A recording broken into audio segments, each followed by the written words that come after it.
മാത്രമല്ല നിങ്ങൾ നോക്കൂ, ഏർവാടിയിൽ പോകുന്നത്, അതുപോലെ തന്നെ നിങ്ങൾ നോക്കൂ, ശരിക്ക് ശ്രദ്ധിച്ചോ. മറ്റൊരു അപകടകരമായ വരി കൂടി പറയട്ടെ.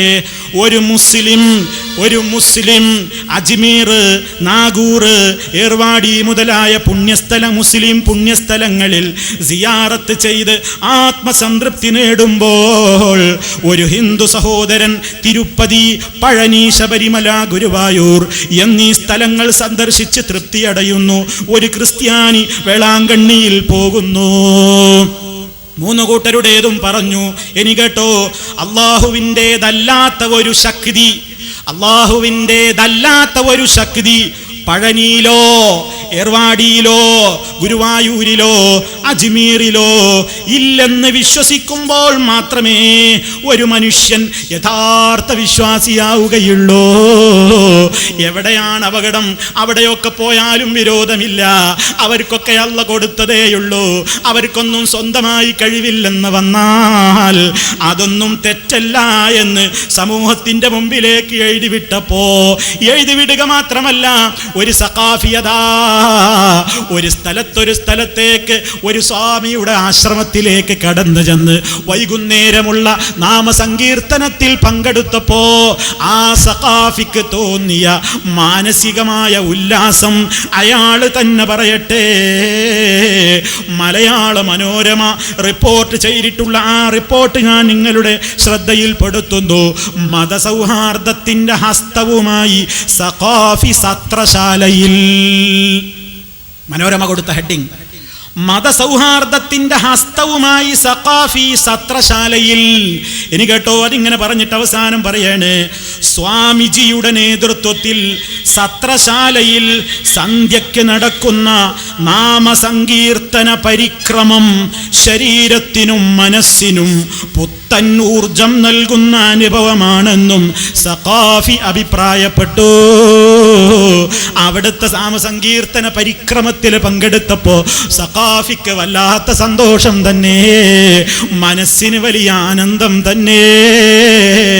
ഓ പ്രിയപ്പെട്ട സഖാഫി, ഓ പ്രിയപ്പെട്ട മുസ്ലിമേ, എൻ്റെ പ്രിയപ്പെട്ട സഹോദരങ്ങളെ, അല്ലാഹുവിനെ സംബന്ധിച്ചുള്ള ദിക്ർ കൊണ്ടല്ലാതെ ആർക്കാണ് സംതൃപ്തി കിട്ടുക?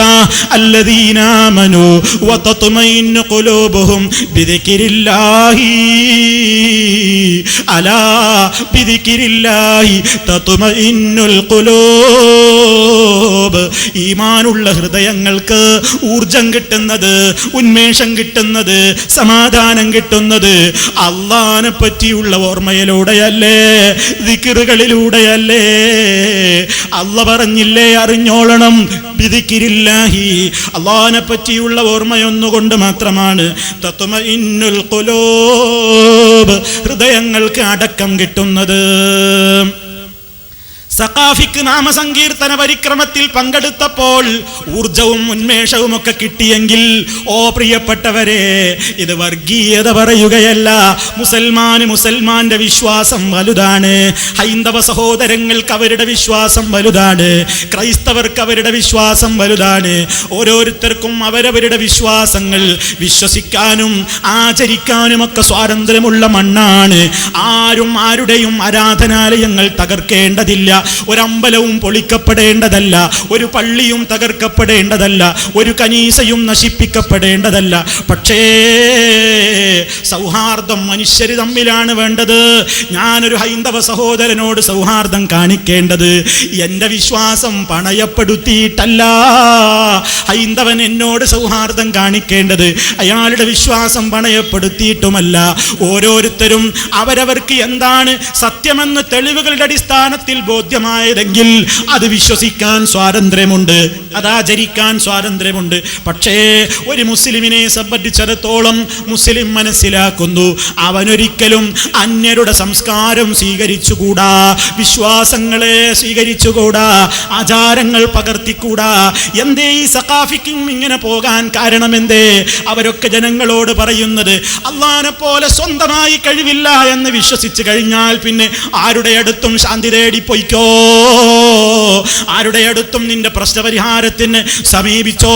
അത് അമ്മയാണെങ്കിലും വിരോധമില്ല, ബാബയാണെങ്കിലും വിരോധമില്ല, തങ്ങളാണെങ്കിലും വിരോധമില്ല, ബിവിയാണെങ്കിലും വിരോധമില്ല, അച്ഛനാണെങ്കിലും വിരോധമില്ല. ആരാവട്ടെ സ്വയം ഉപദ്രവത്തിന് കഴിവുള്ളവൻ അല്ലാഹ് മാത്രമാണെന്ന് വിശ്വസിച്ച് കഴിഞ്ഞാൽ പിന്നെ ആരുടെ മുമ്പിൽ പോയി നീ എന്ത് താഴ്മ കാണിച്ചാലും എന്ത് ഗോഷ്ഠി കാണിച്ചാലും അതൊന്നും അവർക്ക് ആരാധനയല്ല കേട്ടോ. അതുകൊണ്ടത് ശിർക്കുമല്ല.